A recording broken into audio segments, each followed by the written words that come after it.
Hey y'all, what it do? What's up? Your girl G here, and I'm back, you guys. I know by the time this video gets posted, it's gonna be a little bit behind, but y'all, I had to wait before I reviewed this episode of Married to Medicine, which we were talking about, just because there was so much going on surrounding the episode. There was the interview with Carlos and Heavenly, then there was, of course, tweets getting released from Quad, and everybody, basically just posted all of their behind the scenes stuff about what was happening with Quad, her contract, the show, Heavenly, saying her, behind the scenes information about what she been getting from the little boys that's telling her all the information about Quad.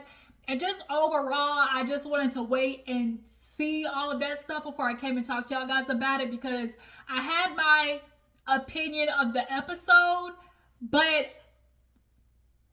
I just needed a little more background before I just really voiced, and I'll just kind of tell y'all how I felt before I found out this information and then after. Okay, so let's go ahead and get to the episode. There really wasn't that much, but let's go ahead and get into everything. First things first, we have Toya, Heavenly, Simone, and Jackie, as they want to call it. Oh, we're the core. Basically, Toya and them got together, basically discussing what is the future of Quad with the group, because when it came to the whole funeral scene, they just had an expectation that Quad would have came just a little bit more humble. Okay, now I think the ladies possibly were under the assumption that Quad wasn't coming back this season. So when she showed up at the bachelorette party or whatever, everybody genuinely was like, stuck on stupid. And that's because we all know Quad was in the midst of her, renegotiating her contract. So I'm not mad at Quad for not filming until I get this money squared away. Like, I'm not mad at her for none of that. And so she couldn't be in relation to the ladies because, like, how they feel like, oh, you didn't come around. Well, hell no, I ain't coming around because they're going to film me and I ain't getting my money up off of it. So, that's explainable. But for her to come back and have this big, grand entrance back into the group with the funeral home, I do think Quad has always struggled with doing this. Quad has always struggled with coming from a place of humility. She's always gave the theatrics, darling, and how she always talks with the just so dramatic. Like, Quad to me is dramatic. And so it's like, are you ready to bury the turmoil and the strife? You know how she loves to talk, the turmoil and the strife with the ladies. If I can move on with you, then, I can forgive the things that you've done. So I'm asking that you move on with me. And it's like, Quad, you can't always use the thing of like, oh, let's just push it to the side and let's keep going forward. Like, you could only, let's, wipe the slate clean, but so many times. Like, you could only do that, but so much. And I think with Quad, the wiping the slate clean doesn't work in this instance, especially after the whole situation with Toya. But not only that, Quad just historically, you've never been a woman to really give any type of apologies or acknowledgement. So when you historically don't have that in your background, people kind of tend to look at you a certain type of way. Like, we've never actually ever seen Quad on this show truly give somebody an apology or acknowledge her behavior. Quad is just not one of those women, and if it doesn't get done unless she feels like you acknowledge yours first. And that's where they keep butting heads, because they're waiting for Quad to initiate it, because she's the one that's coming back. And because you're the one that's trying to come back, the ladies are looking for Quad to be the one to initiate the apology circle, essentially. But Quad is like, bitch, I ain't apologizing until you all acknowledge this you did too. Like, they're all looking from each other the same thing, but nobody wants to start, okay? But all of them basically said that this group, because Toya, she wants to go to Napa. She finally got a business, y'all. Everybody been ripping Toya to shreds for seasons. Like, that's what you do. How you make your money? Like, what are you doing? uh she finally, did something with it with her celebrity. She's getting into the wine game, and she's going to Napa, and she wants to invite Quad, and make this kind of like her last opportunity, but also, it ended up being Quad's nail in the coffin, come to find out. But moving on, Simone, y'all know they said, her and Cecil said that they were going to, let the boys stay, live rent free. They were going to fund their lives just one more year, especially Miles, because Miles is 26, going on 26, y'all. He been living rent free, ain't working, or don't know if he's working, but Miles is getting away with murder at this point. And Cecil, you're not pushing your son. You're really not, because when Simone sat there and said, well, what if he doesn't graduate in May? Well, I guess he just don't graduate in May. What? Are you really like that lackadaisical, Cecil? Like, I get your life is being funded by your wife, but to sit there and like repetitively, like to feel like your kids could just sit there, keep acting like it's okay to just not fulfill your duties, especially as potentially, being a future man of the house. Like, no, Cecil, you bumming it up, and now you creating bum 2.0. I don't like that. But Miles and Michael, Michael, he's turning into such a little grown little man. He's getting his little chin hairs, and Michael is gonna do damage in that apartment. That's all I can say. He is just gonna be bringing all type of chicks left and right up in this apartment. Which is why Simone said what she said on that contract. Simone was already looking for investment property anyway. And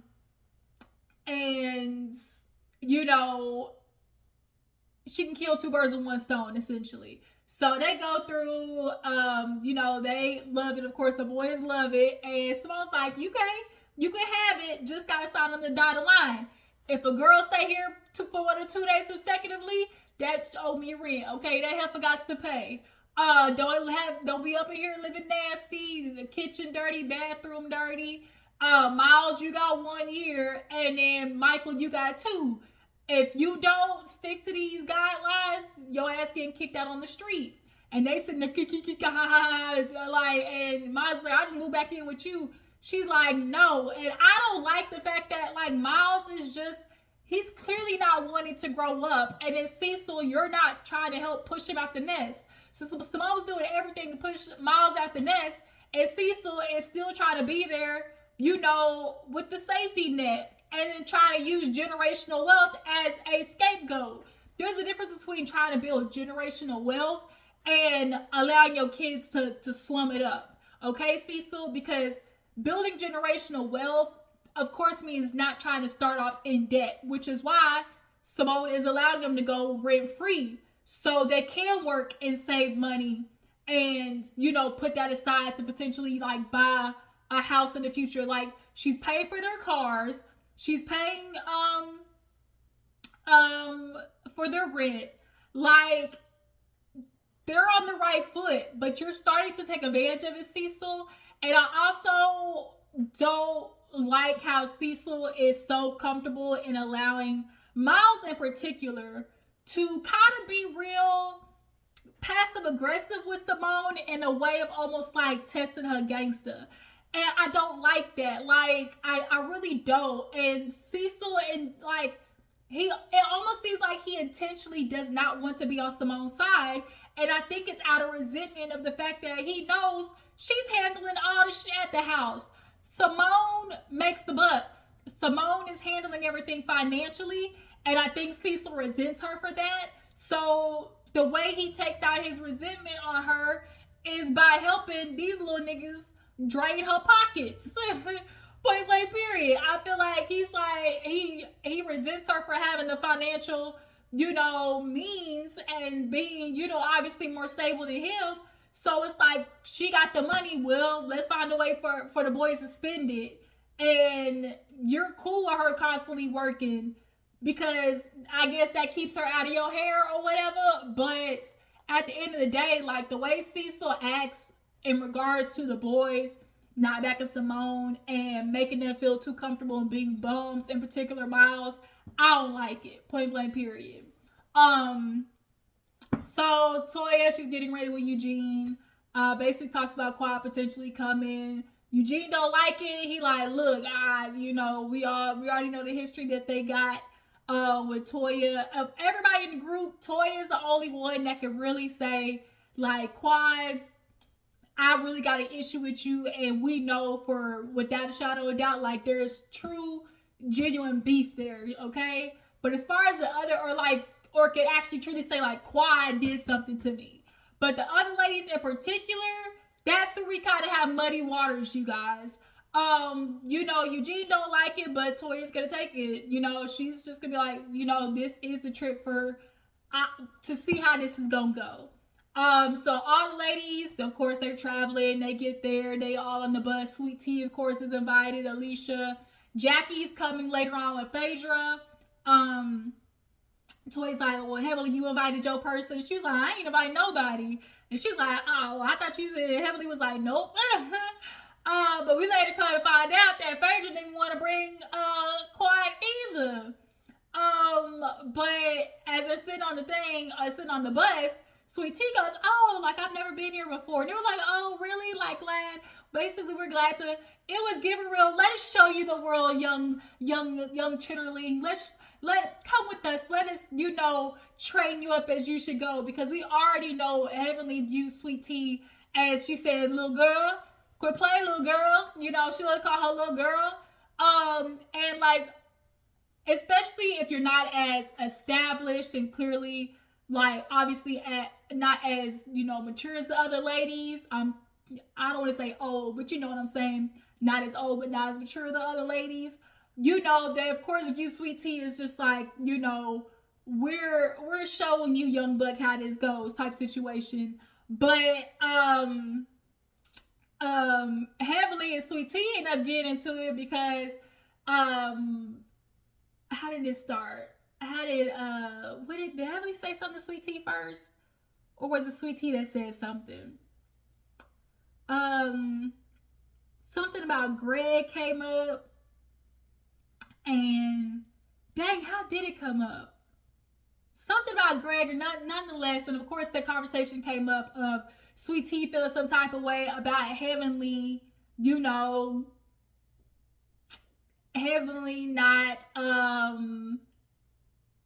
getting invited to the wedding, like her name not being on the list. And she was like, well, girl, you talked about my marriage, and I knew old girl was gonna run back and tell it, because when they were panning that camera to the best friend when Heavenly was talking all that okay, I was like, oh yeah, she gonna run and tell it on the mountain, okay?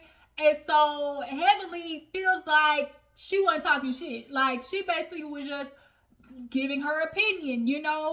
I mean, we all do kind of agree with Heavenly the fact that this ain't gonna last. I personally would give it about 2.5 years, 2.5, 3, 5 at the longest, and I'm being generous with that. 5 at the longest.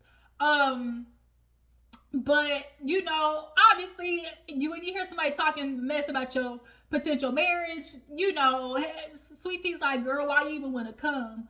But she was like, girl, anyway, it's like, you young, you a little girl, you don't even be with that old ass man anyway. Gregory, he old as dirt, and here you are, little girl, trying to be with him, and so they yelling back and forth, and Simone over there like, girl, like, let's not do this, let's not go that deep, like, they fighting.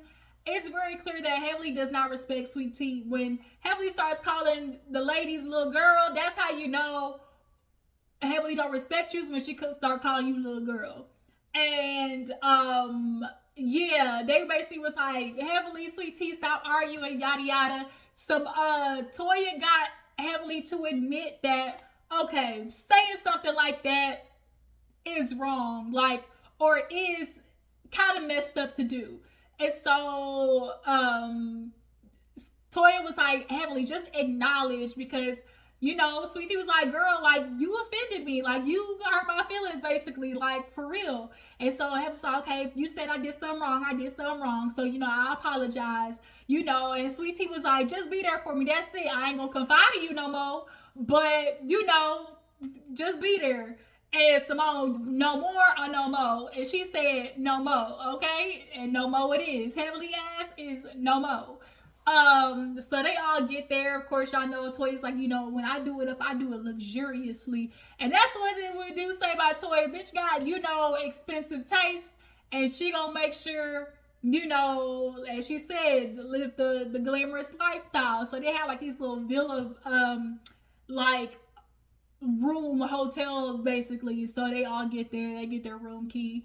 And Toya asked about Quad potentially coming. She was like, I don't have no room because I didn't think she was coming. And so they all like try to figure out who room she gonna stay in. And so she asking all the ladies, and everybody's like, hell no. She get the Jackie, can she stay in your room? And Jackie didn't say nothing. And so y'all know Heavenly is Jackie's mouthpiece. And Heavenly's like, let me speak for Jackie. Hell no, hell no. And then Jackie ended up texting Toya. She's like, I already know, Jackie. Don't even worry about it. For Jackie, it's no. I know she ain't gonna say nothing. And then literally Toya gets a text message with Jackie saying no, like with a whole bunch of O's. Jackie, your ass, you slick. Jackie really. That's why I didn't like when Jackie and Simone got into it. When Simone was talking about Heavenly and how she be talking smack about her relation and everything, and Jackie sit there and let Heavenly, go in, let her have it, because Jackie know Heavenly's the mouthpiece, okay? She disrespectful. But nonetheless, they end up giving Alicia Quad, basically. Alicia, had I been you, I would have took my room key and walked out before they even had the chance to offer it up. Alicia, we need you need to give us a little bit more. Give us a little something. If you're gonna be around these girls, you got to have a little bit more gumption about yourself, okay? You're gonna have to be all right offending some folks and saying shit with your chest, okay? And I would have been like, no, they got it, they can afford it. Bravo got it, they can get that bitch another room. So yeah, but Alicia gave in and let them have a room. So they all basically kind of discussed Quad after leaving, like what's gonna happen and how they're gonna address her and going forward and all that type of stuff. So they break off into their activities. They end up like Heavenly, Alicia, Simone, and them go riding bikes until some of them get to like the massage table, or they might have rode their bikes to the massage thing. And so they got the table all set up. It was nice, like getting a massage out there in Napa Valley, beautiful. So Sweet Tea, she's on her little massage thing, and Simone and Toya, she's basically talking about how she told Greg about Heavenly, talking smack. And they were like, well, why would you tell Greg that?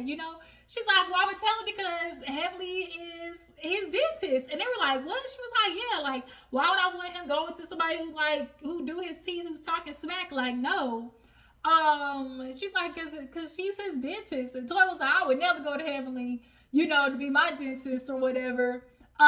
Simone, before she got her massage, she already had her massage warm up but instead she was massaging that coochie because she had multiple shower heads. Y'all know this group was a shower head type of group.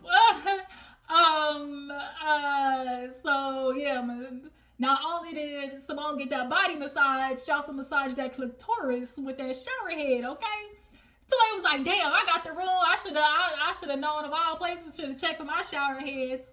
But Heavenly come out there, they get their massages, and after this, Quad shows up.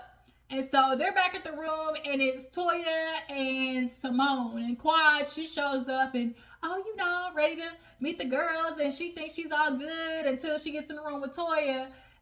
Or she knew she had a problem with Toya, but the energy from Simone, she was like, well, me and Toya, I knew we had a problem, but the other girls, when did we have a problem? And so she was like, yeah, Quad, I didn't know you were coming, so we didn't have a room at first, but here's your key, we got you situated. So Quad making jokes like, where you got me, girl? Did you dig a hole, to put me in? And Simone piping up with her, but do you think Toya would do you like that? Simone, shut your ass up. Yes, absolutely Toya would. She don't like her. What are you talking about? So Quad was like, well, I got money.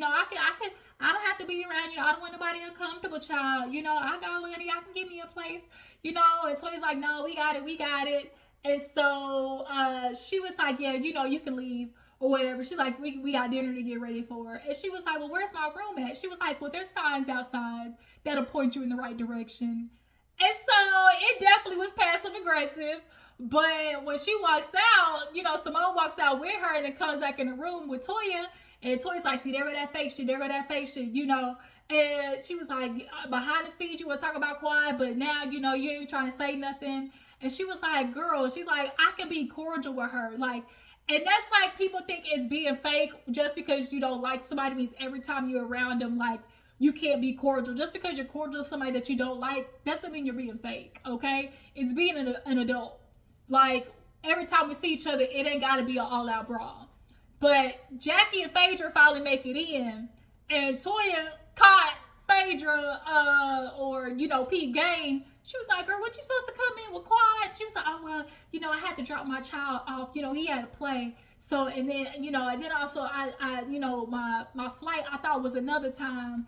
And Toya was like, right. You sure it ain't about quiet? She was like, no, me and quiet are good. Okay, so they got the table and all the shit spilled over, okay? So everybody's meeting up to eat, and it's a cute little setup, and everybody's there. Quiet shows up. Phaedra's there with her knockers on her titties with them little door knockers.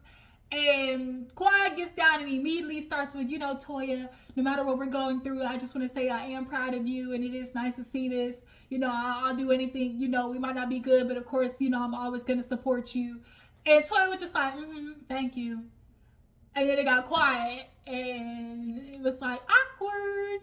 So then Simone took that time to be like, well, Quiet, it is good that, you are here to support, Toya, but there's still an elephant in the room. The elephant in the room is of just like, obviously, the issues with the group, She was just kind of like, where are you staying with all of us? Like, we don't know how to move forward. And Quiet basically ended up telling the girls, from her point of view, that she didn't have a safe space. She didn't feel safe coming to them with things, like feel safe telling them things. Like, both sides of the line effed up somewhere. Quiet, has she been, all types of bougie and all types of, snooty patooty with her nose up in the air to the ladies and giving her ass to kiss in the past? Abso-freaking-lutely. But it still doesn't negate how the fact, like, y'all was still talking shit about Quad. Then y'all are supporting her ex-husband, and y'all are being around him, knowing, the type of volatile relationship that they've had.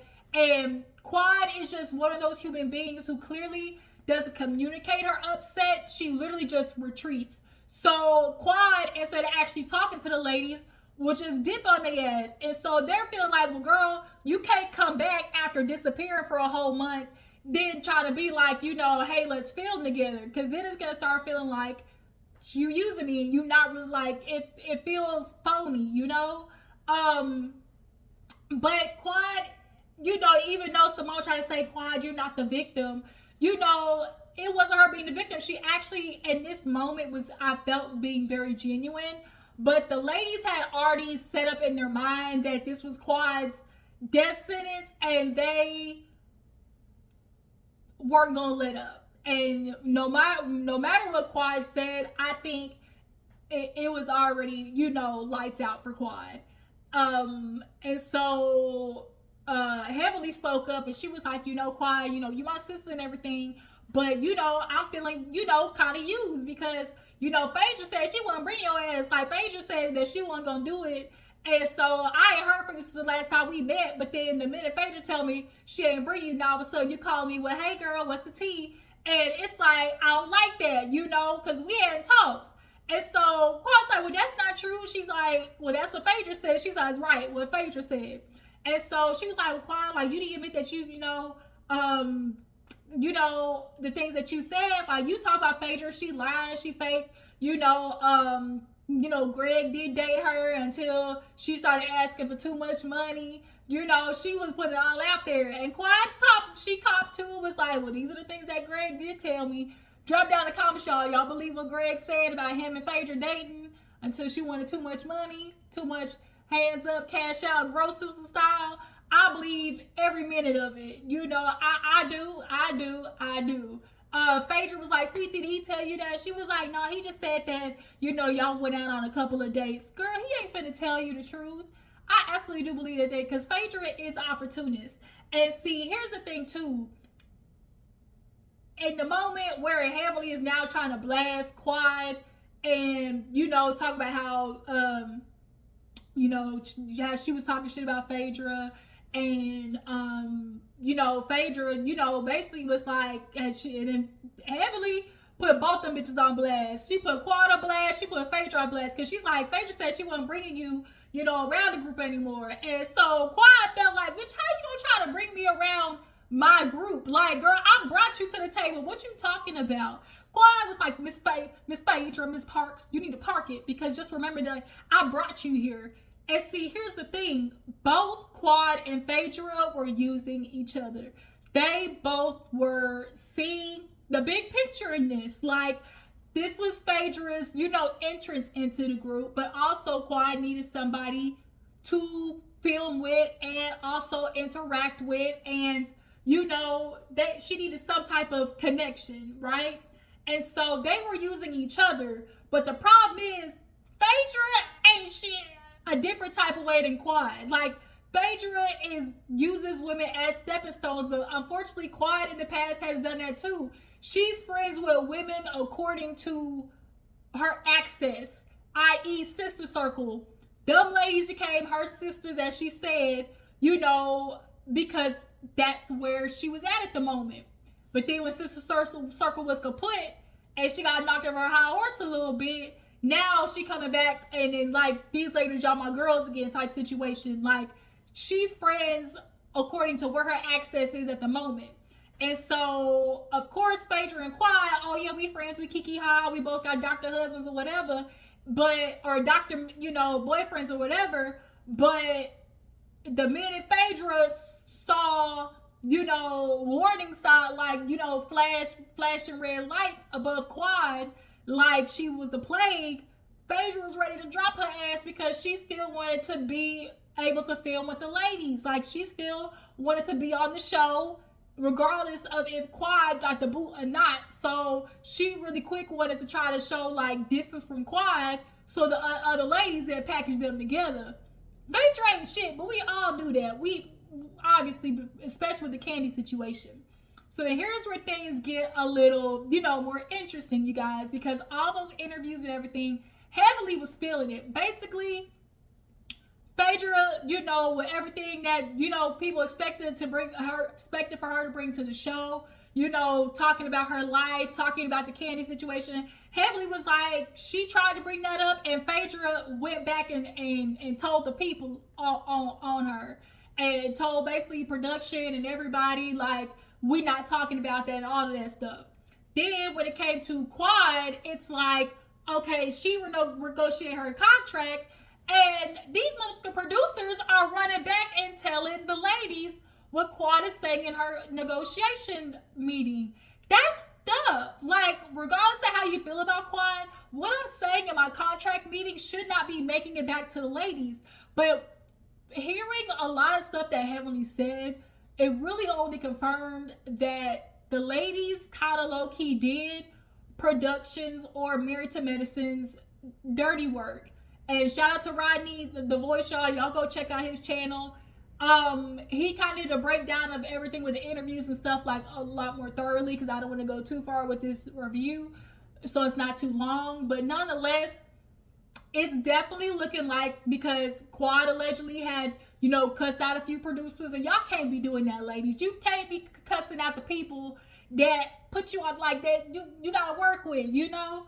But regardless of what's going on with how Quad is interacting with production and whatever issues she's having in her contract meeting, you know, that shouldn't be, you know, linked to the ladies and having the ladies feel like we don't want Quad around because of what's going on over there. But also, Heavenly was right in the fact that it's like, bitch, do your job, show up. Like, if we got to meet at 1, at one point, y'all all remember Quad got notorious for being late, fashionably late. You know, what's up, girl? Showing up all dramatic and shit with her voice. But girl, I've been sitting here 2 hours waiting on you. Like, there was a moment where Quad, as people say, started to smell herself a little bit and gave the girls her ass a kiss. And I think ever since then, they've been feeling a little salty.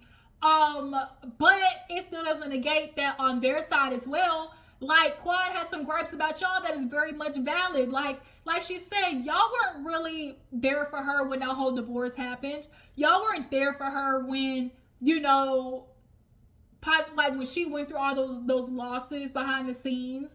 Like, y'all can't want Quad to come around, but then not be a safe space for her. So when all this stuff is happening and y'all aren't really doing that, Quad retreated. She backed away. And then y'all look like, oh, she just abandons us. And it's like, but something initiated it.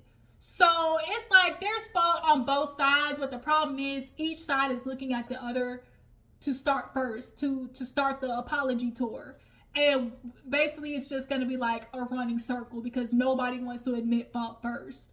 But yeah, you guys, that was, you know, the review. I might do another video just deeper, doing a deeper dive like into the heavily interview with Carlos and all that type of shit. Phaedra, she scammed her way onto this show, y'all. She need to go.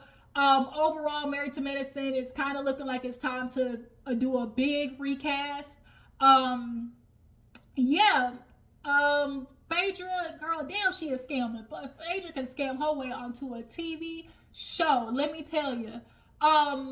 But yeah, you guys, what do you guys think about Phaedra making her way onto this TV show? Do you guys feel like they played, the ladies played Quad out on production's behalf?